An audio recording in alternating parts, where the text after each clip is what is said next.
County Sheriff Casey Salisbury is in studio with us this morning. Good morning. How you doing? Great. So proud of those guys for Friday night. Yeah, it's pretty cool. It's been a long run, and they needed that one.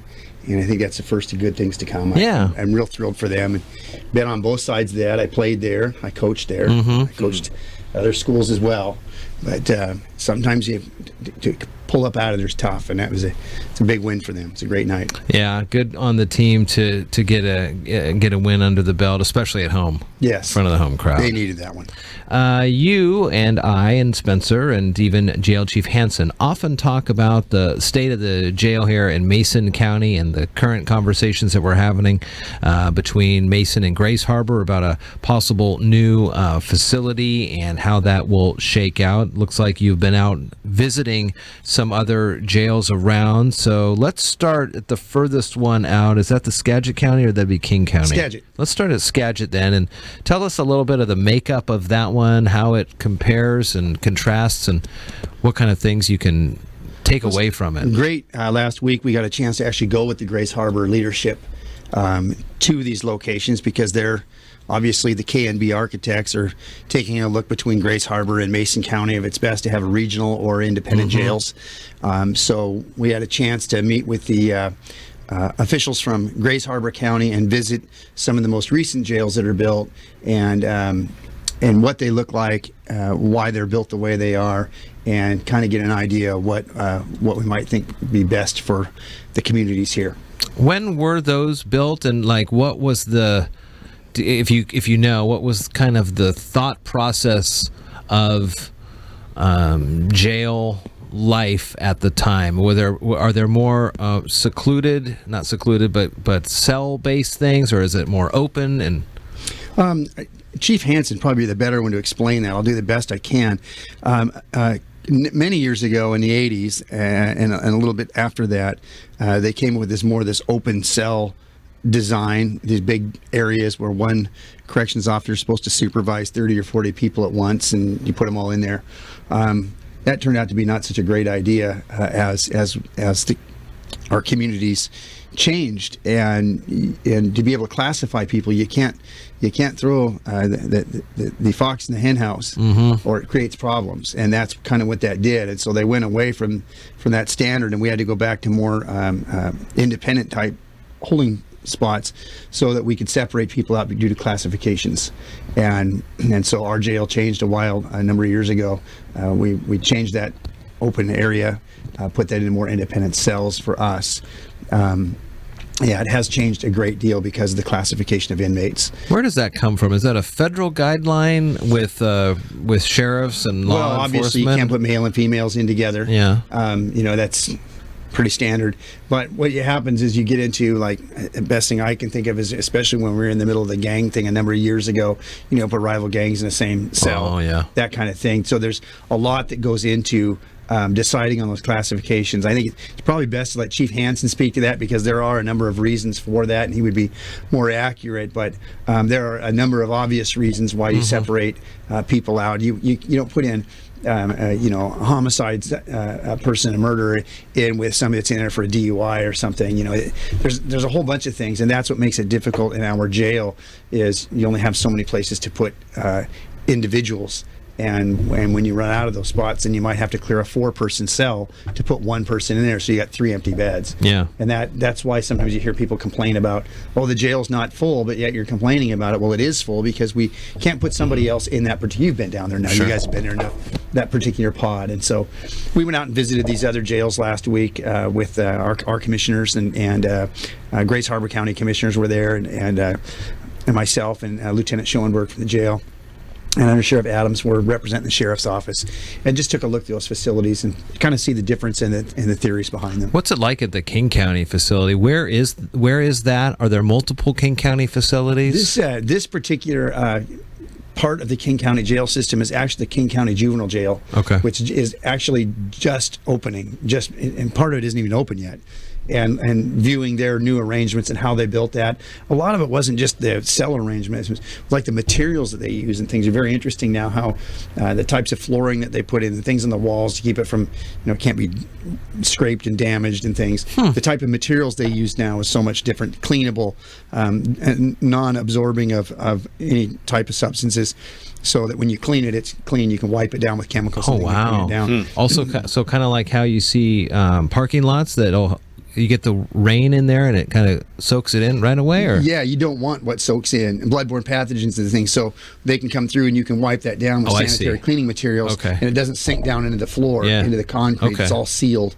I can't think of the name of the materials now and how much longer it lasts. And just like the jail costs, it's amazing when you look at Skagit County Jail, and they've all gone to new types of lighting. The old-fashioned light bulbs and things, how inefficient those are comparatively to the new ones. How much less that's a lot of stuff to think about. There's so many things, but I was just thinking of some of the structural things that they were showing us and how much less expensive it is to keep the jail warm, by insulating processes and the things that have come up since jails entities were built. So there's a lot of cost savings into the future, how much better they operate, camera systems and things like that for supervision, and it's tremendous to see how the newer jails are built. Now, I know there's a lot of probably politics involved in this, and it's far more complicated than my brain can retain on this stuff, but how does it work for communities where, like, I know there's federal funding and there's grants and things like that, but how on earth does there seem to be money for things like beautifying a community or like putting in a path by the river and bird watching posts, and yet we have such a crisis with the jail in our county? And that seems to me like it should be like a top priority. You've made it a top priority, as it should be.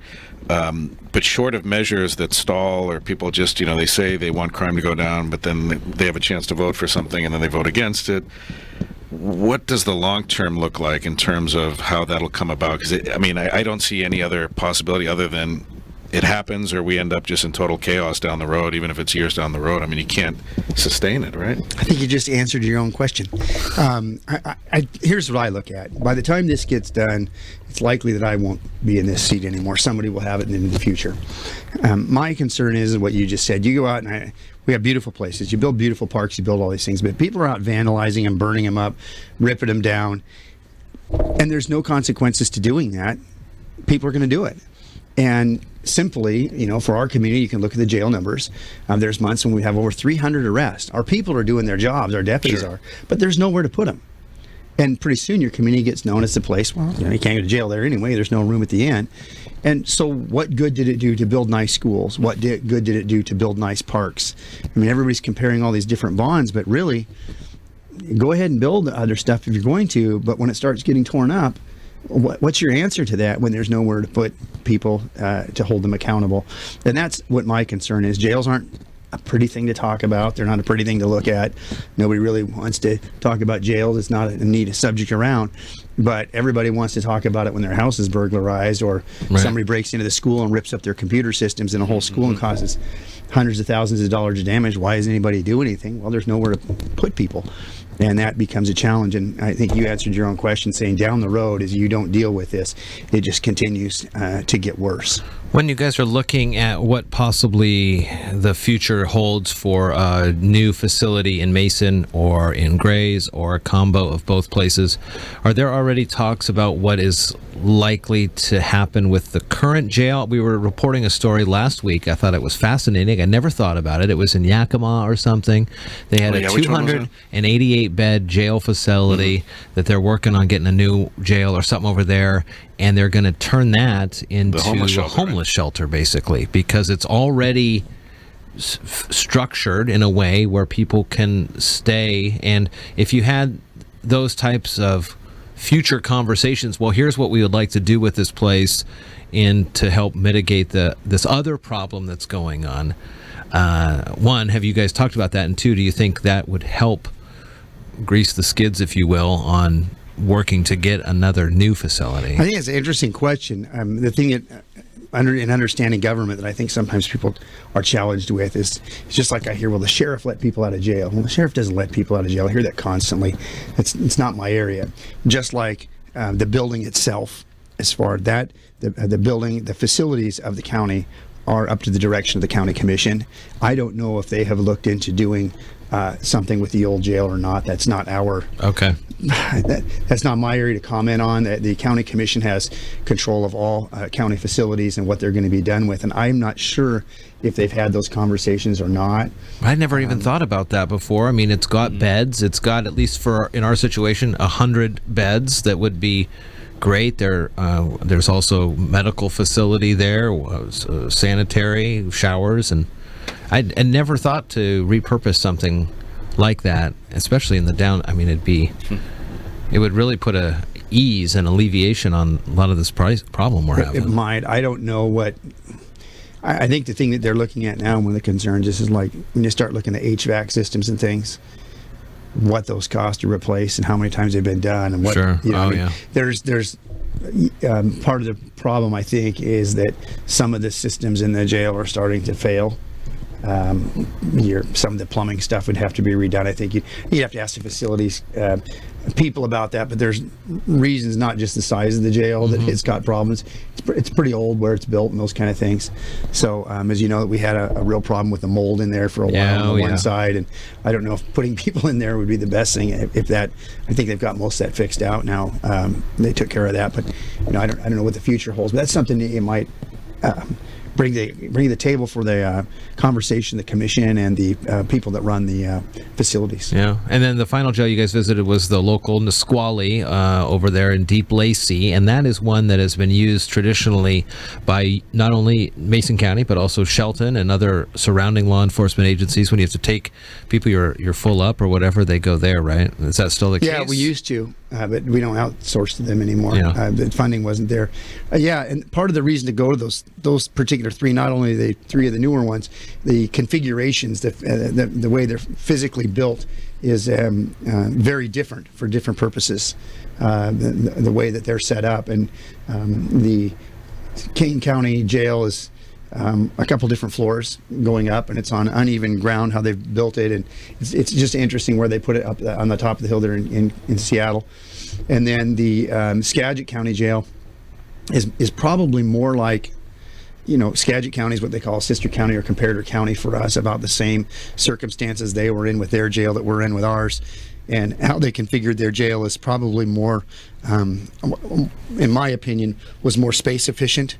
You got a lot more use out of the property that's on the building configuration than you do the other ones. The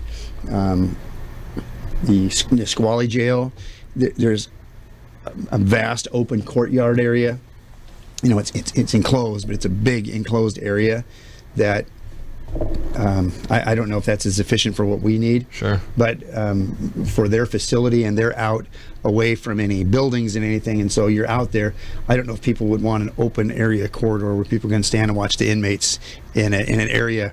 In a more metropolitan area, there where it's all surrounded with trees and everything, you're not really looking back out there. Yeah. You don't have people walking by. I think it's very different configurations. And K&B Architects, the company that's working with both counties right now, kind of points those things out to you. Like I was talking about the building materials and the heating and those things. It's amazing the difference in costs and efficiencies that they can get out of things now. So it's very interesting. I think they're going to have a couple more conversations. Then I'll start with the public when they come up with their best idea, if it should be an independent or regional, and locations and that kind of stuff. Yeah, that'll be another whole conversation as folks are starting to look at the NIMBY factor, perhaps, and where they're going to put this thing. Sheriff Salisbury, good to see you. Thank you so much. Thank you.